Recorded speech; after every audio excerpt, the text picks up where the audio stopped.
everybody. I'm going to do a little station identification here. Are you ready? Here it comes. Oh, let's see. Scenes. Here we go.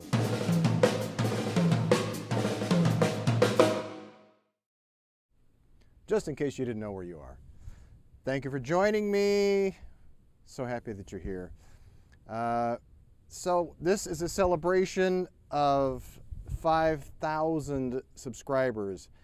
Those of you who have a YouTube channel and you're actively putting videos up and trying to get people to subscribe to your channel, and you know how significant this is. And I think even for those of you who aren't trying to do that, you're just using YouTube as a vehicle to learn, you also know this is a major feat. This is a huge thing, and I'm just really grateful to all of you for your support over the years, and just for the opportunity to be able to share with you my own personal experience playing drums, and kind of the things that I feel are the most beneficial to help you play the drums, especially in a jazz style.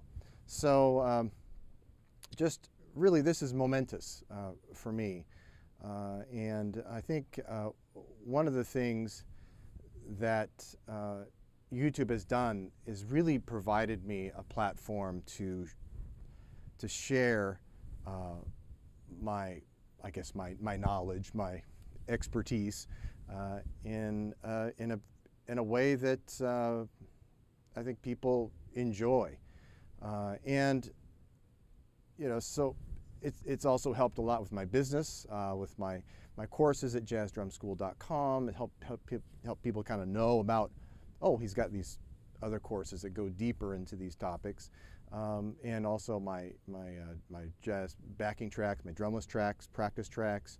A lot of you guys have those too. It's just been really a great journey, and I'm just happy that you all are still with me, and that we've got new people coming in every day. And really, my goal in all of this is to give you 100% practical stuff. I'm not going to give you fluff. I'm not going to give you things that just exercises for exercise sake. I've done that, and I figured out over the years out of playing, who knows how many gigs. So many gigs with so many different musicians, that really there's a handful of stuff, actually, of all the things that are out there that really, I think, benefit drummers and help drummers play jazz and help just improve their drumming overall. So that's really what I focus on, and I've taught well over 10,000 drum lessons, and I've just learned, over the years, like, hey, wait a minute, there's a lot of stuff, but there's certain stuff that's really important. So that's what I try to share here on the channel, and I also teach at jazzdrumschool.com. So I'm really glad you're with me. Thank you so much. Let's check in on some comments here. Hello, everybody. Thank you, David. Thank you. I really appreciate the congratulations. Oh, thank you. Now, I may not get these right. It's the thing about YouTube is I don't actually know people's names sometimes. So if you'd like me to know your name, maybe write your name so I can respond to you with your name. All I have is your handle here, your YouTube handle. Manolet998, thanks for providing the best drum lesson. Thank you. Thank you for watching. I'm just trying to do my best, trying to give you guys stuff that I think is going to help you. So what I want to do today is I don't want to be talk. I want to hang out with you and we'll have some fun, but what I want to do is get into kind of a topic area, and I put up a recent kind of questionnaire thing about a poll about if do you feel like your feel is good, or is your feel junk, or do you even know what feel is on the drums? It was great. We had kind of split about half and half, like, yeah, my feel's good. And some people are like, oh, my feel needs work. And some people are like, what is that? So, so I thought, you know, this is a great thing for us to talk about. We talk about it a lot in drumming. Feel, for me, to start off with what I think feel is. Feel for me is this thing, this je ne sais quoi, that it makes everything feel good. So if you've got good feel on the drums, it means that the music feels good. And there's something about the music that feels good that makes people want to move. And that's the thing I always look for when I'm on gigs. Just the other night, too, I was playing a gig, and people just spontaneously got up and started dancing. And you know you're doing something right, right? When people are getting up and dancing. But if I could even get people to kind of nod their head or clap their hands or snap their fingers or tap their toe, I'm happy. Because then I know that I'm in the right place. And that, to me, is what feel is. It's an energy more than anything else. And it's that energy through the music where things are lining up together in such a way with all the other musicians that it creates this energy that makes people want to move. It's a super, super positive energy. And there are a few tips that I thought, you know, would be good to share about getting good feel. And these are kind of things that I've kind of learned over the years and things I figured out. Let me also jump over here. I need to do a little, also want to mention too, I didn't mention yet, but please, if you haven't subscribed yet, if you're not a subscriber and you're watching this, I would love it if you'd subscribe. I'd love to connect with you. And as those of you who comment often on my videos, you know I try to respond to every comment. And I would, you know, I love to connect with you through comments too. So please like the videos and help them kind of scurry around YouTube a little easier, and leave a comment so we can connect as well. So so let's talk about feel here just a little bit. So this is the thing I feel about feel. The thing I feel about feel.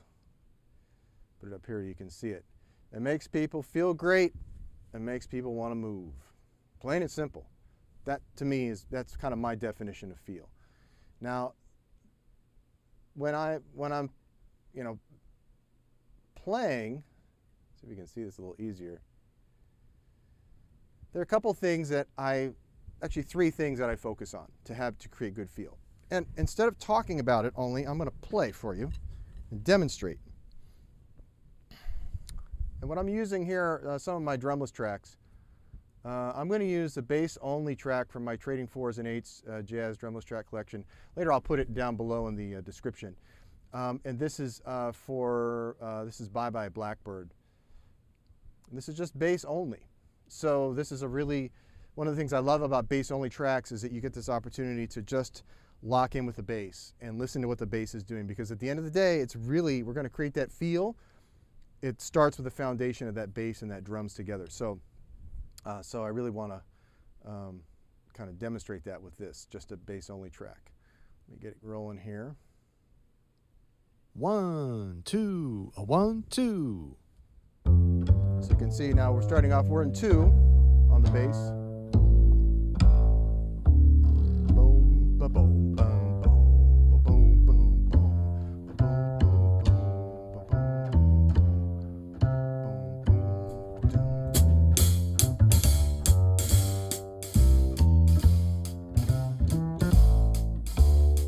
So one of the first things I like to do is focus on playing a little bit behind the beat.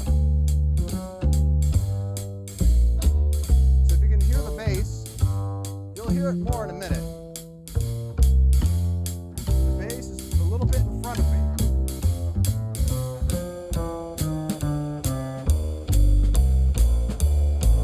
Can you feel that? I'm laying back.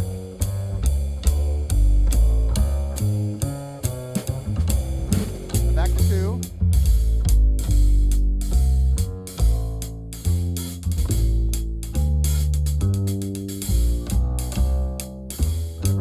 Again. I'm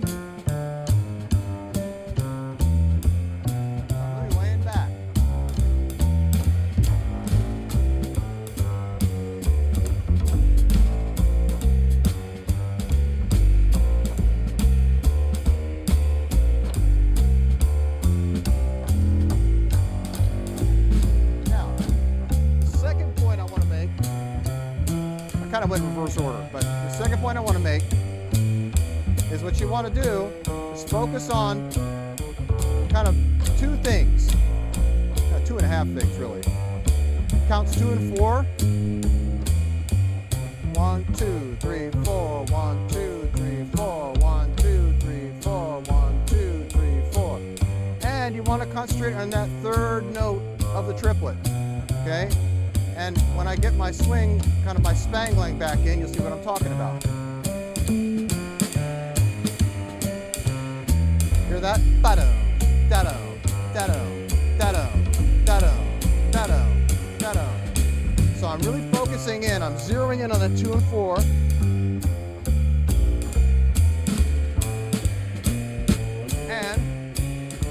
And I'm doing that ba-dum, ba-dum, ba-dum, ba-dum.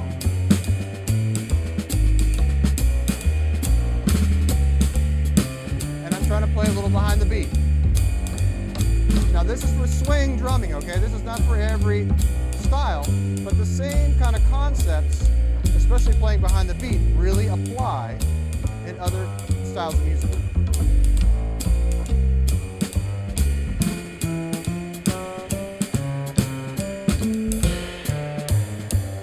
And keeping it really relaxed. The death of feel is tension, really.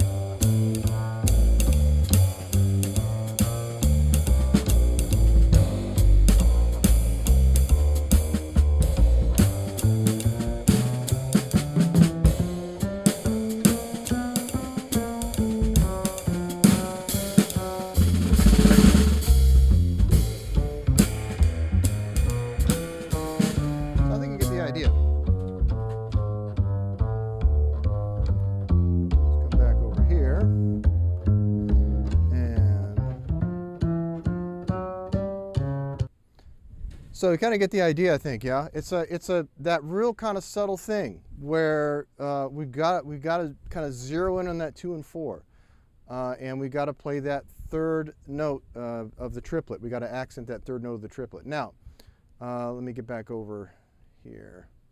So if you didn't already, see my Elvin Jones video about kind of how to play like Elvin Jones, and I put those things out there, I think, you know, gosh, do I say how to play like Elvin Jones? I mean, I never kind of know if I don't want to like overstate it, you know, because I'm not Elvin Jones, you know, and I'm not trying to be Elvin Jones. I'm just trying to say, look, there's an influence here in my drumming, and I just want you to get the fact that if you want to play with that kind of intensity in your swing, the kind of depth in your swing, really accent that third note of the triplet. So if you haven't checked that out, check that out also. I'll put a link below for that as well. That's really going to be a great video for you to check out. So really, that concentrating on that 2 and 4 and accenting that third note of the ride cymbal is going to be awesome for your feel, and playing a little bit behind the beat. Now, when I say 2 and 4, it doesn't mean that I have to always play my hi-hat on 2 and 4. Okay, this is something that I do a lot on my gigs, and especially I do it when there's kind of shakiness in the time and the other band members, like maybe their internal time isn't very strong. So I'm definitely going to do that, but it doesn't mean you have to do that all the time. It means that you're internalizing that 2 and 4, and you're hitting that third note. You're thinking, kind of feeling that third note of the triplet. It really comes down to like that subdivision kind of thing. So, you know, you're to do,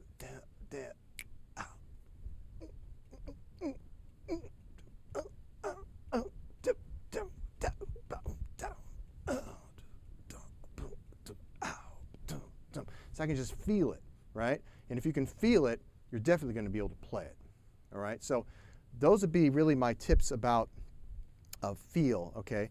And I'm going to get over to the comments in a minute. I see a lot of comments coming, and thank you so much. I'm going to get to those in just a minute. But I just wanted to share this up front because one of the things I like to do in drum hangs or lessons is I'm going to do kind of really, I'm going to do some drumming. You know, let's do some playing. So this is, I think, a really important thing.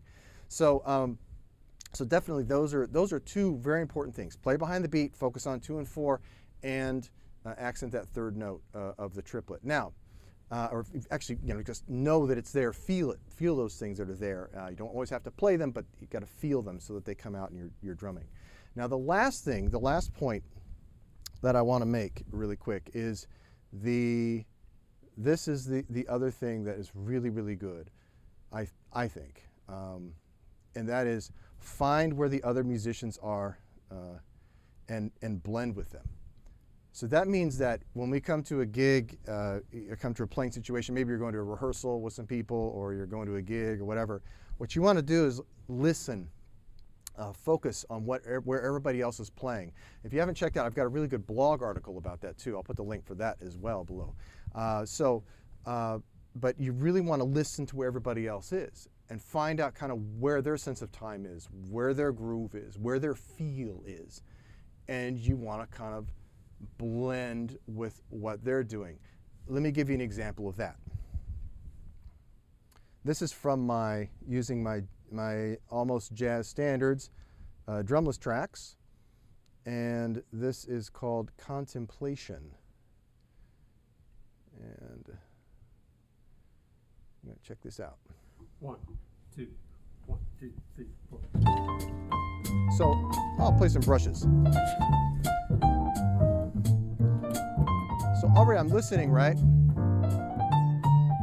The bass is playing in 2.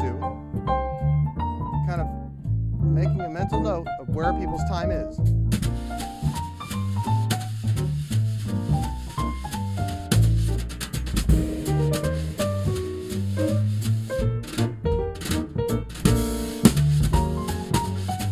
And I'm still going to focus playing a little behind the beat.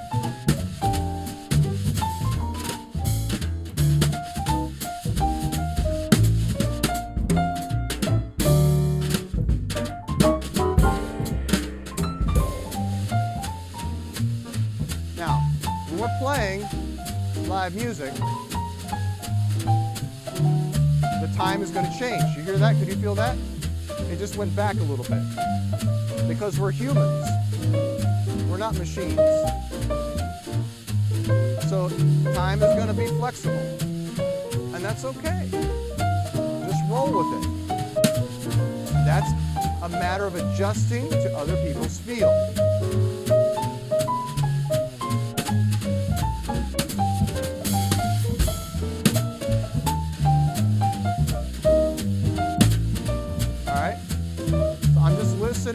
I'm trying to blend. Let's go to 6.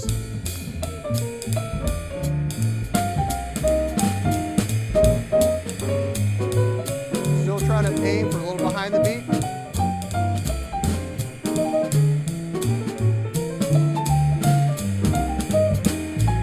Now I've played with these cats a lot, so I know their deal.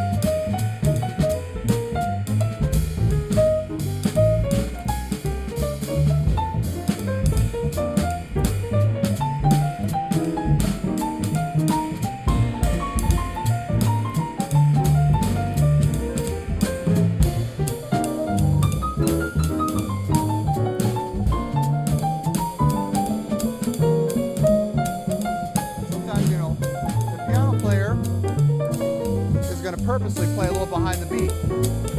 So it means that I don't always go with him. I'm going to stay where I am, let him kind of stretch the time a little bit. But I'm going to always listen, always adjust.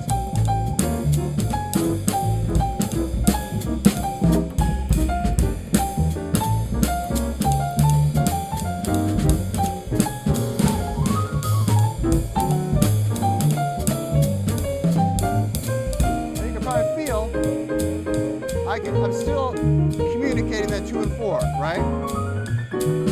Even though I'm not playing a hi-hat all the time, you can still feel my 2 and 4, right?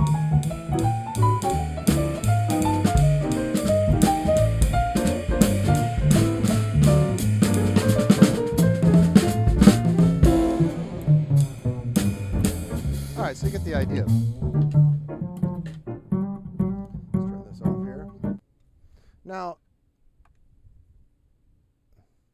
these are just some tips, you know, for helping you to kind of develop that whole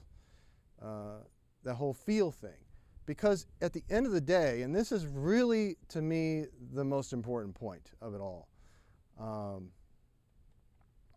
at the end of the day, it's really about how you're playing with everybody else. So it's not so much about the drums. Now, there is a whole thing you really have to work on your feel within your groove, right? You have to get your feel down so that, you know, when, you know, you've got your own thing, you got your own feel happening, right? Right? But at the same time, okay, you really have to adapt your feel. You have to adapt your drumming to those that you play with. So the input from the other musicians is also going to help you create your feel. And this is really important. This is the input is like, to me, is like the most important part. And I think in drumming education, we focus so much on, oh, this drum fill and how do I get that happening and how do I do this groove and all that. And that's fine. But at a certain point, we have to listen to the music. We have to learn music, not just drums, you know. And that's also something I really try to teach. I try to teach like, okay, look, here's the drumming, but it's also connected to the music. So let's stay connected to the music. Let's try to use the things we're learning over here and really connect them to what's going on in the real world. And that's, to me, is what's important. And not because, just because of that. It's because we want to make music. We want to have fun, right? I mean, that's why we play drums, right? You have those moments where you create something together with people that you couldn't do just by yourself. And that, my friends, is just the pinnacle of expression in drumming. And so I think, you know, that's what we aim for. That's what we shoot for. So those are just some tips, all right? So you really want to make sure you kind of focus on that 2 and 4. Get that 2 and 4 happening, all right? Really get that feeling happening. Get that third note of the triplet. Really have that kind of that subdivision. Get that feeling internally. Let that accent happen. Make that kind of that kind of da da da. Let that kind of get deeper and deeper in your soul. And you want to play a little bit behind the beat, a little bit behind the beat. And you want to make sure that you are adjusting and blending your feel and your sound with what the other musicians are doing that you're playing with. And a little side note about playing behind the beat. When I go to the recording session, and since moving to Japan, I've had a lot of recording sessions. It's really been great. And one of the things that I do here when I go to the recording session is if there's a click, and often I'll play with a click, and if I'm playing with a click, what I do is I try to aim a little bit behind the click. And it's incredible what it does. The first time I did it, I was like, oh yeah. You know, and we go to a recording session, people are kind of nervous a little bit. Sometimes I am too, because if the chart's difficult or something, you know, like, okay, I got to really work on this, got to get through this tune. But the thing that I like to do to kind of relax everybody is to play a little bit behind the beat, because what happens is it kind of opens up the space in the music. So suddenly the phrases feel more relaxed, the notes feel more spacious, and it makes everybody just kind of relax into the feel, into the groove, which is really nice. So, you know, something, if you're out there and you're working a lot in the recording studio, you probably already know this trick, but if you haven't tried it, you might try it. It really works great. It makes everybody relax. It's incredible. Because a lot of times in a recording studio, we have a tendency to kind of rush things or kind of go a little bit ahead. So if you do that, you're going to really help everybody kind of enjoy the session more. So that's kind of what I wanted to share regarding feel. Now, this is by no means a this is like not. This is just my take on it. You know, this is not something that is the definitive definition for feel in drumming. This is something that is my take on it, but I just wanted to share. So now let's get over to some comments. I want to say hi. Thank you so much, everybody who's joining. Okay, now how do I do this? Okay, David, thank you. I got your rock on. How about a shaka? There you go. Okay. Oh, In drums, thank you. In drummus. I like that. It's cool. Vaughn, congrats. Thank you. Thank you. There's David. Thanks. Thank you, David. Okay. Oh, Manuel. There you go. Manuel, great. Thank you. Thank you for joining me in multiple places too. Man, I really appreciate it. Matt, how you doing, Matt? Thank you, Matt, for joining. I miss you, man. Let's do another lesson sometime soon. I also do Zoom lessons with this same setup, and I got this really easy scheduling system now. So I'm, little by little, I'm crawling into the new age. So I've got this really easy scheduling system now. You can actually book it and pay for it all in one place, and it tells you all my availability, and we don't have to go back and forth like we did before to figure out what time zone are you in and how. Oh my gosh. So it's very easy now. So anyway, I would love to connect with you again, Matt, but thank you for joining today. I really appreciate it. Paul, let's see. Oh, the Elvin Jones lesson was great. Thank you, Paul. Wait, Paul? Phil, sorry. My old eyes. I've got, my glasses have far to see far on the top and close on the bottom. So sometimes they don't work right. Let's see. Yvonne, thanks for all your lessons. I feel a shape my playing to fit the specific solo instrument being played. Oh, good. I have a lot of people saying musicians should follow the drummer's time. Okay, so that means, I guess it means you have good time. That's good. Yeah, I want to talk about that also. We'll maybe do another live stream about that, or we'll figure that out. But time is like a really, really great topic.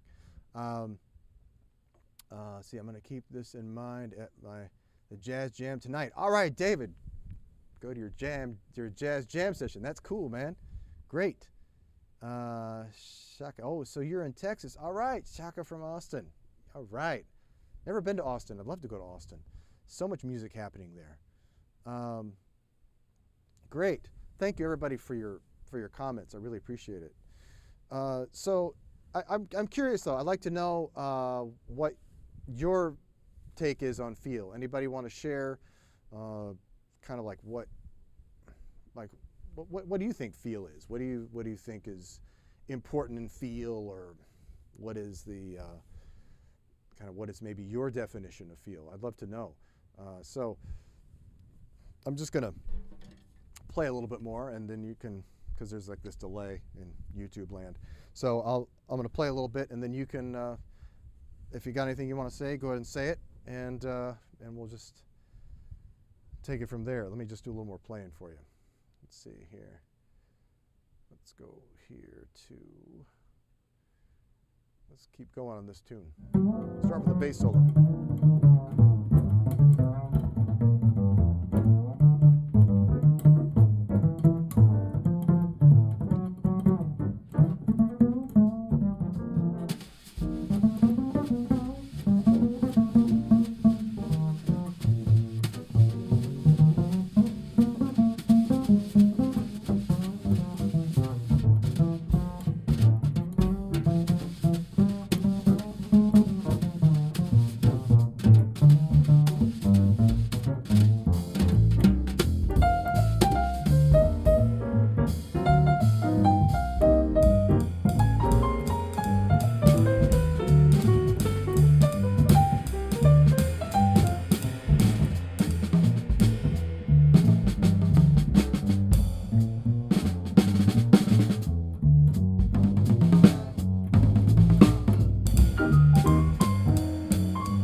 All right, enough noodling around.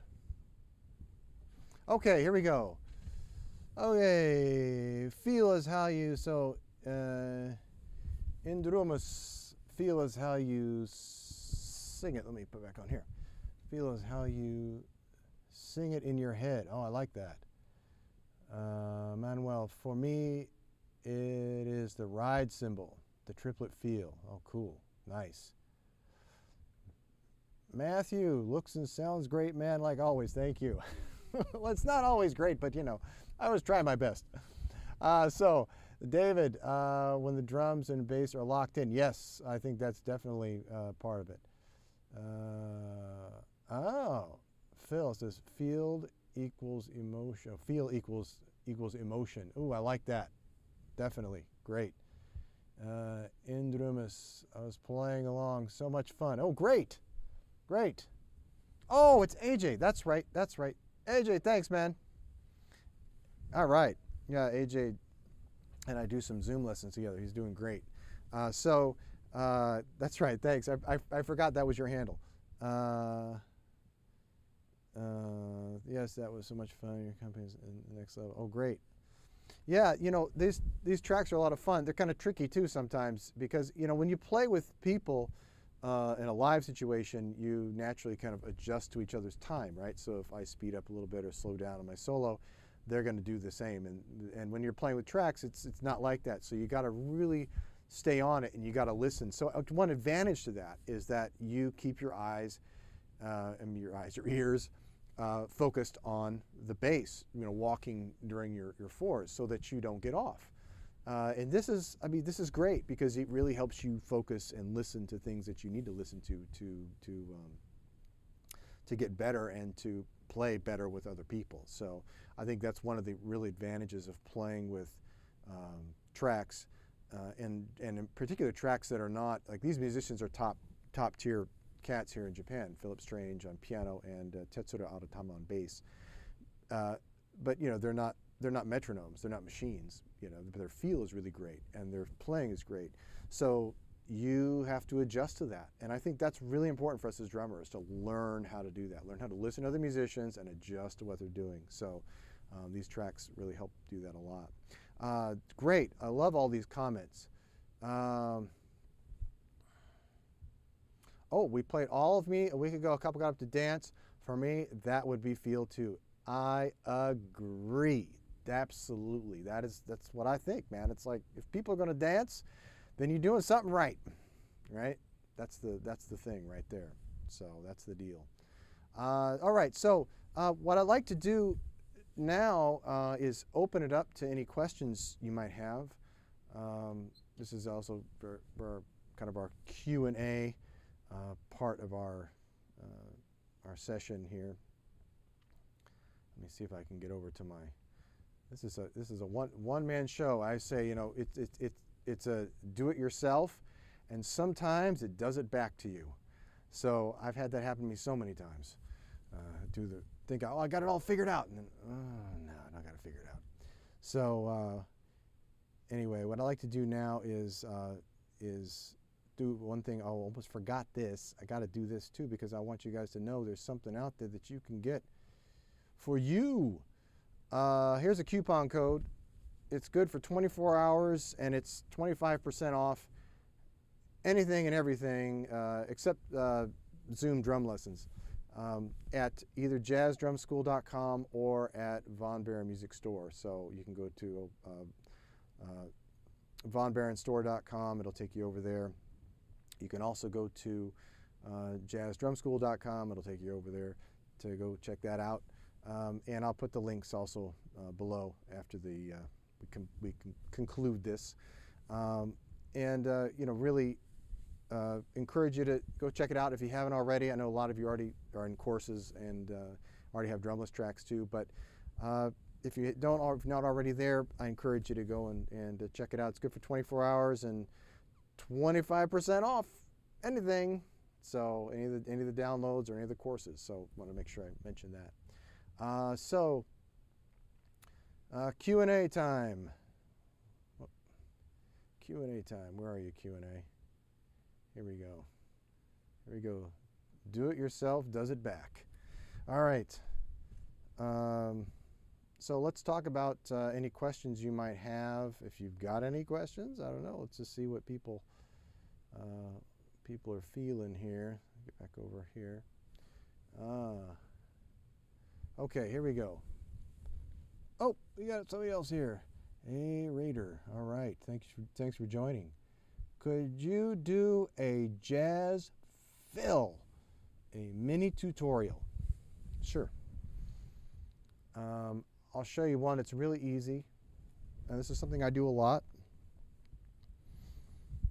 Let me do. So I have to jump back and forth between these two things. I have to turn this thing off here. There you go. Coupon's still up there, so you can see that. Now, I'll show you a really easy drum fill. This is something I think works really, really well. And actually, I had a request from another friend of mine in Louisiana, Mr. Smitty. He asked me to do a video about flow, and there's a hand pattern I'm going to teach in that video that I'm not going to cover here, but I'll teach it in that video about how to get really good flow on the drums. And it's really easy, and it's really fun, and it fits so good with swing. It fits with everything, but especially with swing drumming. So, but I'm going to keep things in the context of swing for right now, and I'm just going to share a drum fill that, I mean, you can see this. There's a million people, a million, bazillion, gazillion people teaching this on YouTube, but I'll just share my take on it. And it's the single paradiddle diddle, and I use it a lot with brushes. I teach it a lot in my brushes mastery course at jazzdrumschool.com. I also teach it in my intro to jazz drumming course.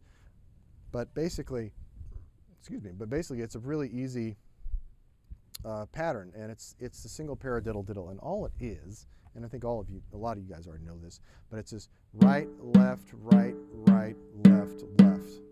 Okay, right, left, right, right, left, left, right, left, right, right, left, left. Put an accent on the first note.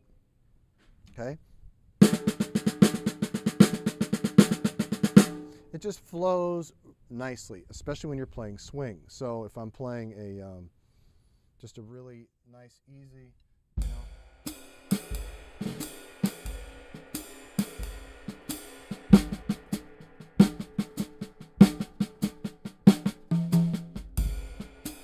And it's easy to move around the drums too.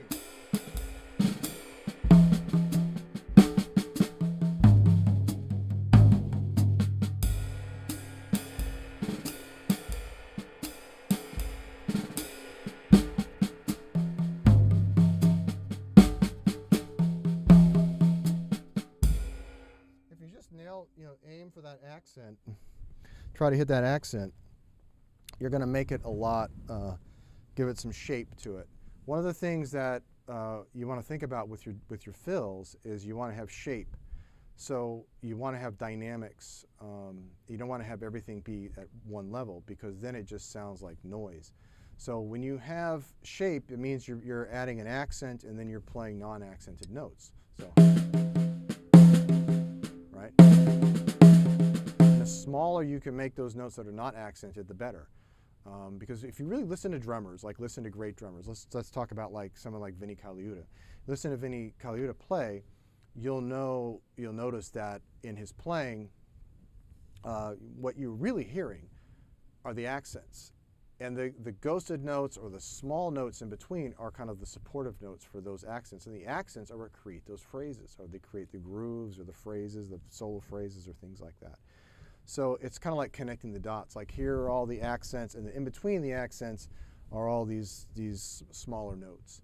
And that's really important. You've got to take any rudiment you want to work on, any hand pattern or foot pattern you want to work on, like hand and foot pattern you want to work on. You really want to take that and add dynamics to it, because that's going to give it shape. That's going to give it a quality that is more musical. So let me demonstrate. I'll do one without accents, and I'll do one with accents. All right, check it out. 1, 2, you know what to do.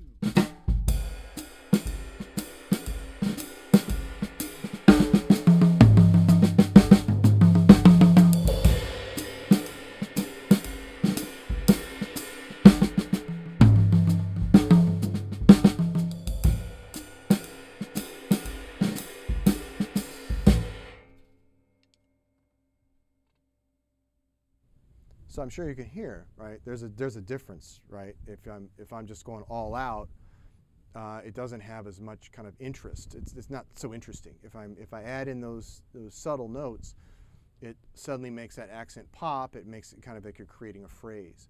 So now the idea is, with me and all of my drum fills, is drum fills are not standalone things. So I know there's a lot of stuff out there. I'm not going to knock anybody else's videos or their teaching, all that stuff. I don't got time for that. What I really want to say, though, is that I don't think that drum licks or standalone drum fills are helpful, because I think that what ends up happening is we back ourselves into a corner musically, where we start going, okay, I've done that pattern, I've done that pattern, I've done that pattern, and I've done this, right? And then you're out. You're spent, like there's nothing else there. So the better way to think about it is to think musically. So what I try to do with every drum fill that I do is I try to create melodies. I'm sure you heard that when I was trading fours with the backing track earlier, right? Playing with Phil and Automaton. So you know that what I'm doing is I'm thinking melodies. So if I'm going to take this hand pattern, the first thing you want to do when you're learning any new hand pattern is you want to get it around the drums as quickly as possible. And I don't mean play it fast. What I mean is get your hands out there onto other drums and cymbals and other sound sources. Because what you have to do is you have to hardwire your brain. If you just practice hand patterns only on the snare drum, it's not going to be as helpful as if you get your hands out there right away and start figuring out how it feels and how it sounds on those other drums. That's really important. So, I mean, when I was up and coming, I spent so much time focused on, a practice pad. And yes, it was beneficial, but in the grand scheme of things, it didn't help me become musical. So what I really became musical was when I was able to actually take my hands and move them to other parts of the drum set. So let's take this pattern, and I want you to hear how I'm going to create melodies with this hand pattern. I'm not just going to play the hand pattern and go, here's my single paradiddle diddle, okay? I have to create some music with it. So I'm going to be thinking melodies in my mind, and I'll even sing some stuff. So you can kind of see the connection between what I'm hearing in my mind or what I'm singing and what I'm playing with my hands. All right, check it out. 1, 2, 2.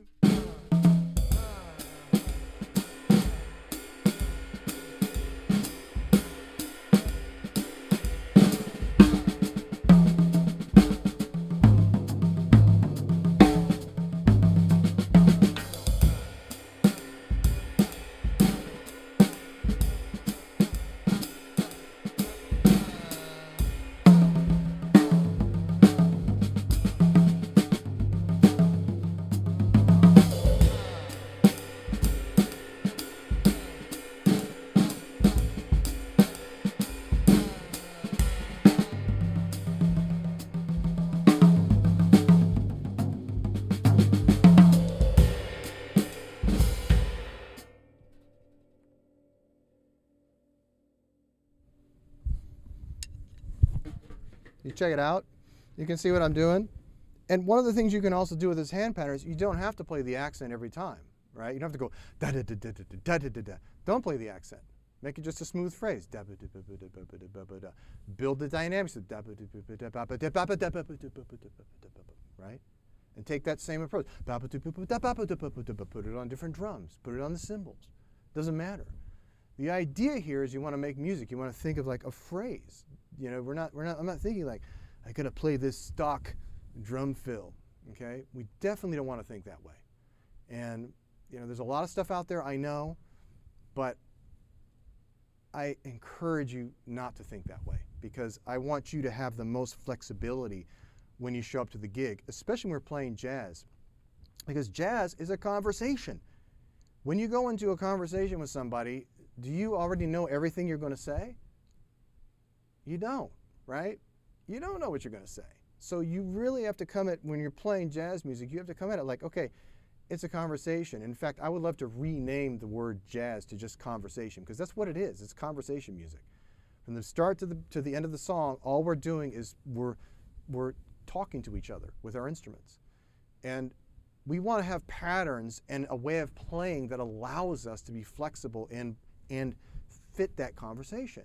Because the topic of the conversation may change. It may be pizza one day, it may be baseball the next, right? I don't want to come to the baseball conversation and always think only being able to play pizza. You know what I'm saying? We've got to be flexible. So take this pattern, take this single paradiddle diddle, and just kind of start moving it around the drums. Take it out there, and put accents in different places. Another thing you can do is you can start it differently. You don't have to start it on the downbeat. Instead of starting 1, 2, 3, 4, 1, 2, you don't have to do that. You can 1, 2, 3, 4, 1, 2, 3, 4. Start on 2, or start on the end. 1, 2, 3, 4, 1. Right? There's a lot of different ways you can do it. You can displace it. All right. You can also straighten it out. 1, 2, 3, 4. 1.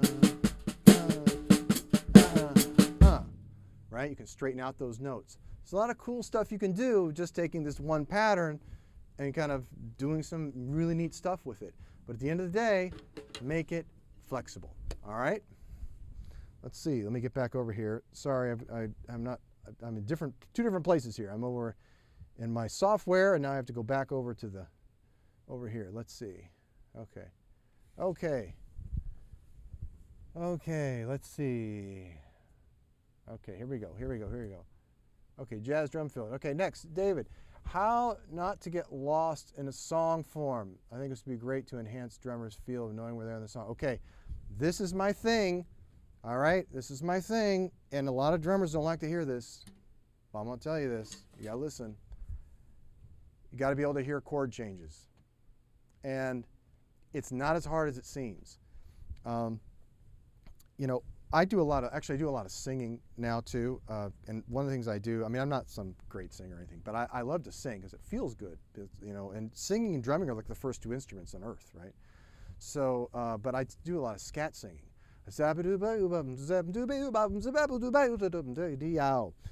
And when I scat sing, I'm thinking I can hear chord changes. I can hear the bass, where the bass is playing the root note of the chord. Now, I did study theory and harmony. I have to give that caveat. I studied that when I was in University of Missouri at Kansas City Conservatory of Music, and then later I studied kind of classical theory there, and then later at Berklee College of Music I studied jazz theory.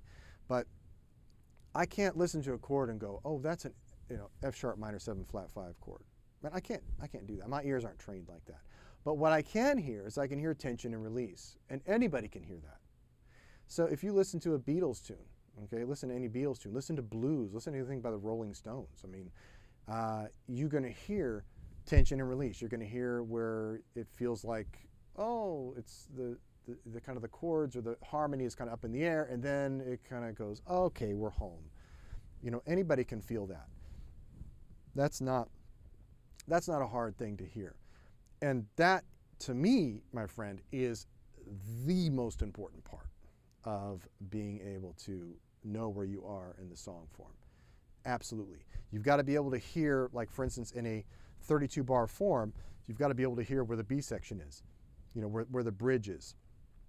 And you've got to be able to hear the difference between the A's and the B's. So a couple of things that I encourage you to do is to learn how to sing a blues bass line. But dip it boom bam boom ba dee do do ba ba do do dee do ba dee do do ba ba do ba do do do do do boo ba ba dee dee do do do do do do ba dee ba go ba bo be do do ba dee ba do dee boo boo ba dee boo boom ba ta boom dee do ba doom. Blues is 12-bar form. You got to learn how to sing a blues bass line. The next thing you got to learn how to do is sing a bass line for 32-bar rhythm changes. This is like I got rhythm. Basically, the rhythm changes are used in a lot of jazz standards. So you got to be able to sing that too. So you got to be able to differentiate between your A sections and your B sections. If you can't do that, you're going to get lost every time. And I think there's something to be, said for like, okay, yeah, you can feel 4-measure phrases and feel 8-measure phrases, and that's true. And there's also something to be said for learning the melodies. I learned the melodies to all the songs. I know that. I know the lyrics for a lot of the songs, right? So definitely, somebody calls a tune, I know, I can immediately hear the melody in my head. So I know melodies. But what helps me navigate through 4s and 8s and extended solos, like if it's just bass and drums, like bass is walking, drums is playing solo, which I love to do, I'm listening for chords. I'm listening for those root notes to know, okay, here we are in the form. So, that's the thing. You've got to get that. You got to get that under your belt. And if any of you need help with this kind of stuff, and you really want to connect more, please send me a message and let's connect through Zoom drum lessons. It's a really easy way to do it, and I can help you with those kinds of things. So let's move on here. Thank you, David. That was a great question. Okay, what equipment do you have? What do you recommend for good sound? Say I play drums in a Zoom class or a Zoom jam session. Thanks. To be honest, it has been the most painful experience of my life. Well, not really, but it's very painful to come up with all this gear and to figure out what works. It's on everywhere on the internet is like you get a piece of this and a piece of that and a piece of this and you have to kind of figure out how to knit it all together. But what I use GoPro cameras. I have GoPro 8 cameras. They're not super high end. I guess I could go higher end, but I haven't yet. So they work really good. I have 3 of those, and I actually use my iPhone for the foot angle. And I'm using a A10 Mini Pro for video switching, which has been a godsend. Oh my goodness. I was really pulling out my hair before I got that, and that's why I have no hair now. But so I got the A10 Mini Pro. That thing has just been wonderful. Oh my goodness. That I cannot recommend more. I have a great article about that too. I'll put the link below for that also, talking about that. And that's what I use. And my mics, I have a AKG C1000S on above. I have some Audix, it was a D6 kick drum mic. I have an SM57 snare drum mic. I'm only using 3 mics for this. And I have a lapel mic. This is a cam mic. I don't know what's it called. Not Camco. That's a Tama bass drum pedal. I can't remember what it's called. But anyways, it's just a lapel mic. It's it's not expensive. It's very, middle of the road. So I wouldn't stress about that too much. But anyway, that's what I use. Regarding gear, I have my Pearl Midtown drum set. It's funny, I had my more expensive, let's see if I can show you, my more expensive Yamaha Maple Custom drum set up before. And as space-wise for my studio, this fits a little better, and I think it sounds great. So I've just kind of stuck with it for now. So that's kind of what I'm using. Cymbals, I have my Zildjian Constantinople, K Flat Ride, I have my K Krope, and this over here was unbelievable. I couldn't believe it. One day I was going to a gig, and I travel by bicycle a lot to get to the train station, and my cymbals fell off my bike. Unbelievable, and dragged along the ground. And so that's why I've got these rough edges over here. I had to get a Dremel and cut this thing out, and it was cracked, and it was a nightmare. And it actually dinged all of my cymbals, but fortunately they don't sound that, they still sound the same, so that's great. And I have my hats, I have a combination of 2 different hats. I have a custom special dry on top hat on the bottom, and on the top I have a Constantinople 14-inch hat. They're kind of on the thinner side. They're not super thin, but they're on the thinner side. So that's what I use for my gear. So I hope that helps. Thank you for asking that. Let's see. Yes. Yeah, so that's for the Zoom stuff, Manuel. That's I recommend kind of some kind of a GoPro camera. It's pretty cheap and it works pretty good. So, whoops, looks like I lost one of my cameras. Don't know why. Sometimes that happens. It's one of the interesting things. See, this is like do it yourself. Do it yourself does it back to you. That's what happens. Just a minute. Let me get back over here. Okay. Yep, we lost it. Not sure what happened there, but I gotta reset it. So let's get back to the questions. Back to the questions here. Where are we? Here we go. Okay. Okay. One more question. Do you have any Buddy Rich inspired drum fills? You know, I don't, to be honest. I mean, you know, that's that the Love for Sale, that one break where he goes that's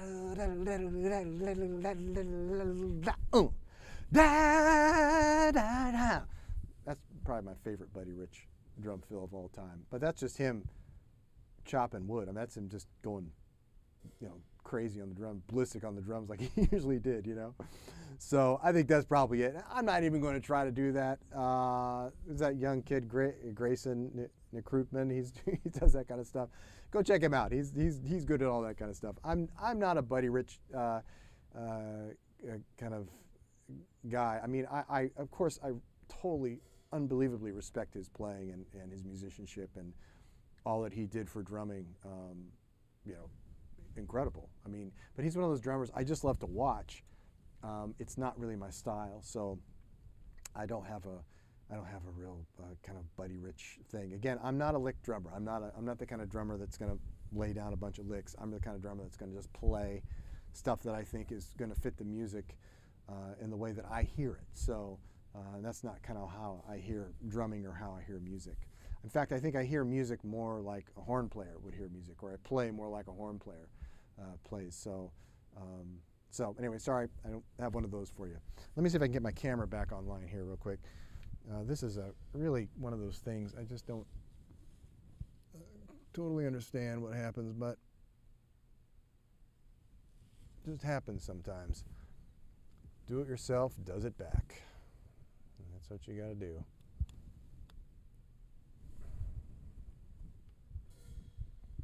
All right. See if I can get back here. And we're going to probably wrap it up here in a little bit. All right. Now we're back. Okay, let's get back over to the questions here. Okay, Phil says, what would be a cool turnaround for a Paradiddle Diddle in order to play it hand to hand? So meaning switch it back and forth between right hand lead and left hand lead, I think is what you're saying.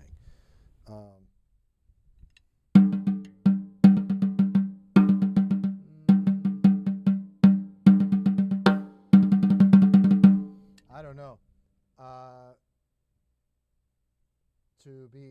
To be honest, I don't really play it that way. So I don't know. You just have to figure out the sticking. Right, left, right, left, left, and then maybe another left. So you'd play 3 lefts in a row and pull out the accent.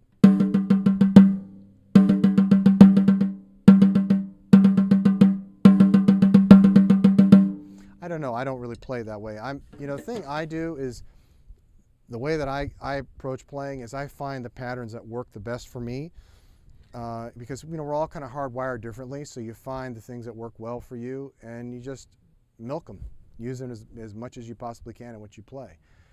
So that's one of those things. I think when I was younger, I was probably trying to figure those things out. But as I got older, I realized that for my particular drumming, I can only speak for myself in my career, less is more. And so I kind of just do either right-hand lead or I'll do left-hand lead. Most of the time it's right-hand lead. But one thing I wanted to say also, I forgot to mention about playing that pattern, is it works insanely good for brushes too. So if I'm playing brushes, I'm playing 2, 3, 4. Whoops, wrong one here. Overhead. 1, 2, 3, 4. 1, 2, 3, 4. Right.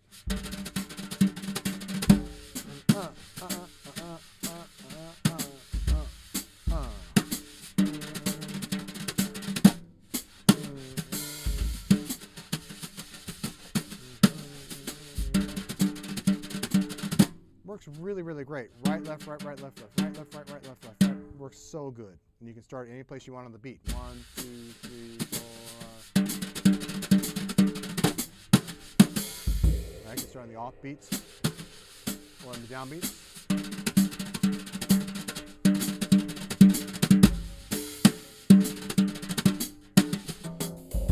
Okay, well, just some ideas that you can use that for. Okay, so let's see, what else we got over here? Great point. I practice rudiments to Kingdom Come, but I can't put them into musical phrases. Yeah, I think that the rudiments are kind of like getting your hands to play things well. With your hands, like being able to get those kind of dynamics and get the actual training your muscles. And I think that's what they're really, really good with. But I think at a certain point, we just have to then lock into the music and listen to what the phrases, musical phrases going on around us, and try to imitate those on the drums. And that's where we can use those skills we learn from practicing rudiments, right? Like flams and the single dragadiddles and the paradiddle diddles and all those things, right? That's where it comes through in our playing. But I think taking them as like standalone and saying, oh, I'm going to take a pad of fla-fla and I'm going to move it around the drums. It works. It's a good way to practice, okay? But I think that at the end of the day, we want to end up making combinations of things to reflect what's going on in the music, not only just practicing that. That's certainly important, and I'm not downplaying that importance. I think it's great. Work your pad of fla-fla around the drum, but don't stay there. That's what I'm saying. Okay, hope that helps. So do you have? Okay, right. So here we go. I like to learn. I like to learn that tension and release concept and the forms A, B, B, C. Yeah. Okay, we'll definitely cover that in our Zoom lesson, Manuel. No problem. We'll do that in our lessons. Phil says, I can't thank you enough for your video and your equipment and how you transport your equipment. Oh, good. Like you, I'm pretty dependent on public transportation. Yes. And this is the thing about living in Japan. The trains here are so good that actually it takes more time to drive to a gig than to just get on a train. And it costs more money. So it's kind of like, duh, I'm going to take my drums. And most of the clubs that I play at have a drum set. And when they don't have a drum set, I often request, can I just bring a snare drum and some brushes? And they go, And most of the time they say, yeah. So it's kind of fun, I can kind of mix it up. I also play Brazilian percussion and all those things. And by the way, I'm working on a Brazilian drumming course right now, and I'm actually I'm showing all the percussion as well. It's really going to be a great course. And trying to get that done as quickly as I can. And I was trying to get it done for this month, and I'm still trying my best. Gambari masho, as we say in Japanese. Let's do it. Let's get it done. But I'm just so busy this month. There's so many gigs and other things going on that it's kind of been hard to get it done. So, but I'm going to keep working toward it. But that's going to be out soon. So be looking for that at jazzdrumschool.com. Let's see. Anything else? Did I skip anything? But yeah, about the equipment and the public transportation, I've marveled the fact that I go to my gigs and I have this cart, this Magna cart that I use, and I also have a great article about that too. I'll put that link below too. I got to go back and remember all these links I have to put. But really, really great cart, and I use that and I transport my compact drum set, my Midtown, and my lightweight hardware and stuff, and it's incredible. I get it on the train, and people, other musicians always say, when I show up to gigs, they're like, "What? You brought that on the train?" Like, well, yeah, what am I gonna do?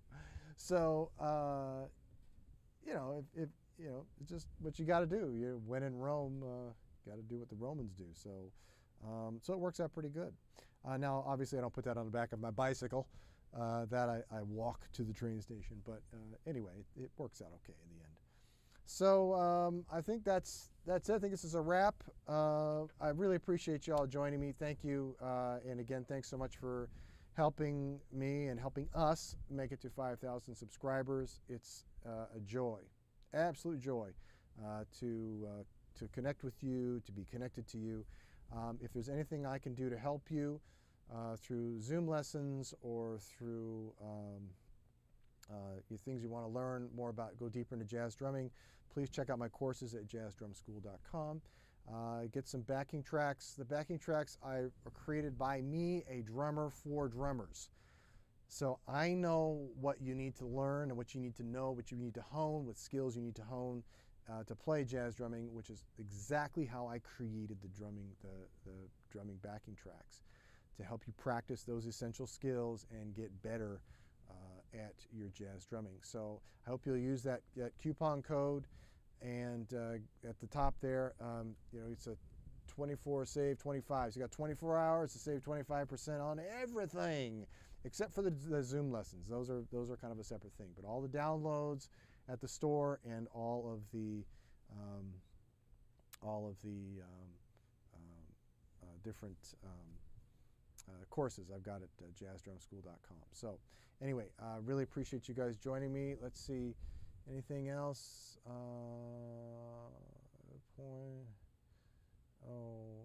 Okay, thanks, Vaughn. Okay, we have one more person that came in here. Thank you for joining us. I'll do one more thing here. Tell me about the brush triplet fill-in. Well, the brush triplet fill-in is really very, very easy. Everything I do is easy. And I guess this is one of the points that I wanted to make earlier. I didn't get to it, but there's so much complexity out there about how people are kind of teaching jazz drumming, and like it's some, I don't know, something it's only for certain drummers, and not everybody can play jazz drums. That's hogwash. Everybody can play jazz. And the thing I love about jazz drumming is that it's fun. And if you just know a few really easy things, you can get tons of mileage. It's not that complicated. So I'll show you one thing, okay? This is very easy. I teach this in my Brushes Mastery course also. Also with lots of other fills and other things. It's a huge course. It's a really great course. So, but one thing you can do is just split your hands up. So if one hand plays, let's say the right hand plays a tap stroke, and the left hand plays the other part of the triplet. So 1 and 2 and 3 and 4 and okay, you can do it that way. You can also do it this way where you go 1 and 2 and 3 and 4 and . And that's the way I use most of the time. Okay?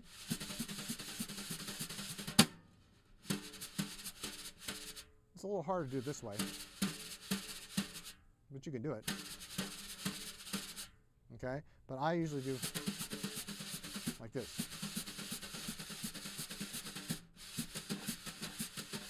It's a nice, easy way. This is an easy one to do, and you can actually start it in different places. So 1, 2, 1, 2, 3, and 4.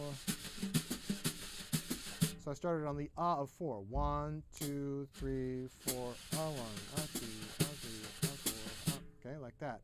You can also start on the downbeat. 1, 2, 3, 4. 1, 2, 3, 4.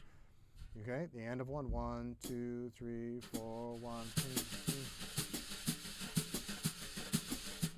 Okay, really easy one. 1, 2, and all I'm doing is I'm just swishing this hand.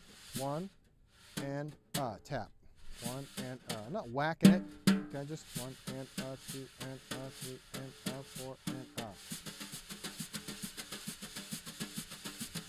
Yeah. So easy. Okay, but work on getting it clean and smooth. All right. If you need help with your brushes, go check out the Brushes Mastery course. I mean, it's got it all in there. Any of you who have been in it, you know it's.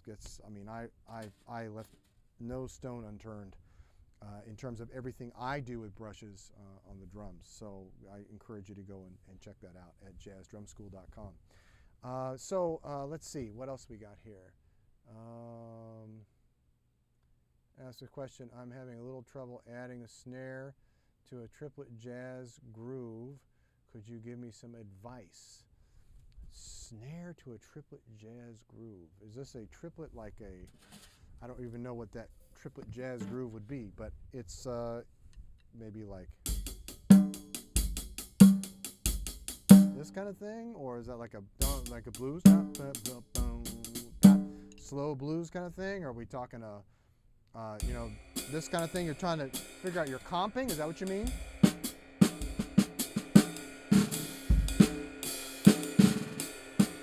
I don't know. Let me know. You know, regarding comping, comping is also one of those things that's not so complicated. You know, I don't know. I just kind of chuckle sometimes. I see so much stuff out there that's like making jazz drumming, painting it like in this impossible context. It's not. It's music. And it, you know, just a quick story. When I went to Brazil, and I was down there, I was playing music. And I was playing pandeiro, which is this hand drum they have in Brazil. It's a really fun little hand drum. And on the break, this little 7-year-old boy came up to me and said, "Hey, you know, I want to play your pandeiro." I said, "Okay, sure, go ahead." You know, he played it. He went nuts on it. And I thought, man, he's 7 years old. He already knows all that stuff. So if jazz drumming is so complicated, you know, or Brazilian drumming is so complicated, why can kids do it? It's just speaking language is all it is learning a language. And I don't know, I think, again, go back to like, get some really simple patterns that you can really manipulate the way you want to fit the music, and that's all you need. I mean, then you're musical, then you're playing music with other people and you're creating something really awesome. So I just encourage you to kind of focus on that more. Let's see.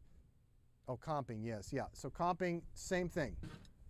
Comping is only is just this left hand. It's not a coordination exercise, okay? But one of the things is coordination will get in your way. So your drumming independence, you're dependent on your drumming independence to be able to really express with comping, okay? And comping is usually a combination of doing snare drum and bass drum. So what you want to do is you want to get some basic kind of coordination down first. And I don't know exactly where you are in your drumming ability, but at jazzdrumschool.com I have an intro course that has some really nice coordination exercises, 10 really great coordination exercises. And then in my jazz drumming patterns course, I have a whole lot of coordination exercises that are going to take you to another level in your ability. And I mean, there are a bajillion coordination exercises out there. I've worked out of the Gary Chester book. I've worked out of the Jim Chapin book. I've worked out of the syncopation, did all the syncopation exercises, worked out of the Louis Bellson book, did all the exercises against that. Just a whole bunch of different stuff. At the end of the day, the exercises I share in my jazz drumming patterns course are the ones that help me the most, period. And I encourage you to check it out because it'll really help you free up your limbs to do what you want to do. But the long and short of it here is that your left hand is responding to the music. This is not an exercise of I'm just going to play my left hand wherever I feel like it, or I'm in this groove. It's about what's going on in the music and what can I do with my snare drum to make that happen. Just a second. Let me put on the music and I'll just demonstrate for you what I'm talking about. Let's go back a little here.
So you kind of get the idea.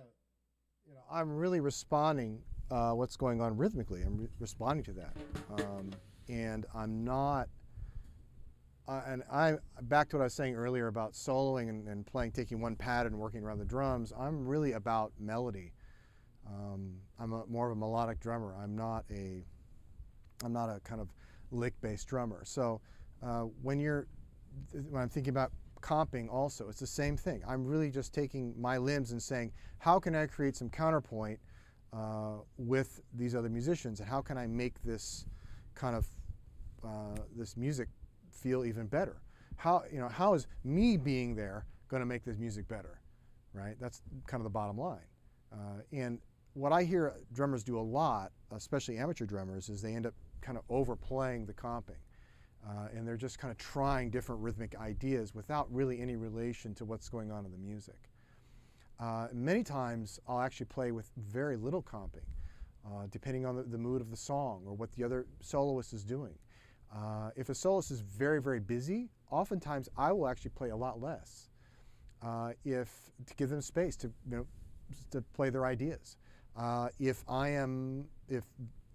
there's a lot of space, I might fill it in more, So it just depends on what's happening in the music. So I encourage you to listen to the music, and this is one of the things I guess I just want to mention, that when you listen to great drummers, like let's take Tony Williams for example, okay? I listened to a lot of his early stuff with Miles, and you can't take what he played out of that context and put it into your context. It's not going to work. You have to listen to his comping and then say, okay, that's cool what he did, and let's figure out why he did that. And how you know he did that is by going and listening to the other musicians around him. Then you'll know, oh, that's why he played that. Then when you come into a context that's similar, when you're playing with other people, you'll be able to use that same knowledge. Like, okay, in this kind of context, this is what Tony played. I'm in a similar context now. Let's see, I'm going to play something that fits that context. It's not going to be copying exactly what he did, but you're actually learning musical context as opposed to learning specific drum licks. And this is really, or specific jazz comping patterns, okay? So in the beginning, again, get your coordination happening. That's going to be really important, okay? Get in there to get into a course like my Jazz Drumming Patterns course and really free up your playing. Then it's about backing into the music and listening to what's going on around you and letting your comping reflect that and interact with that music that's going on. All right, that helps? Okay. Backing tracks for sure. Congratulations, you do a terrific job. Thanks, Phil. I appreciate it. Really appreciate it. So thank you all. Really appreciate you being here. We're going to sign off now. It's actually went on a lot longer than I thought it would. I'm really happy. I'm really glad we got a chance to connect.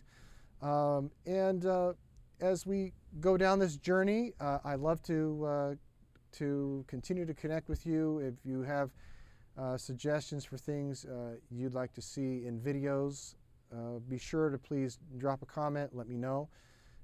Drop a comment here on any of my videos. I can't always promise I'm going to be able to do it, but I can definitely see if it's something that might fit with everything that I'm doing and also with my time. I'm a gigging drummer, so I don't have as much time as I would like just to kind of devote to just making videos and things. So I apologize if I can't do everybody's request, but I do appreciate it if you let me know what you'd like to see. That really helps me kind of know what you all are feeling is important, and that also can help me create new courses at jazzdrumschool.com as well. So my YouTube channel is really this wonderful platform to kind of springboard into deeper stuff. So we cover a lot of things, and I hope I cover it in enough detail here for you.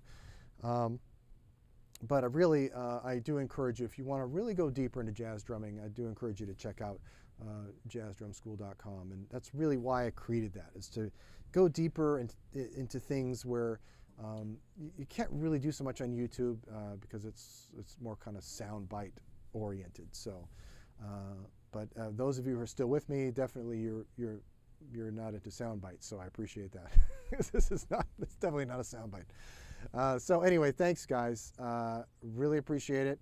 Yeah, Manuel, I'll see you soon. Yes, looking forward to our lesson. And AJ, looking forward to our lesson too. Thank you. Yeah, guys, you're awesome. I love you. And be well.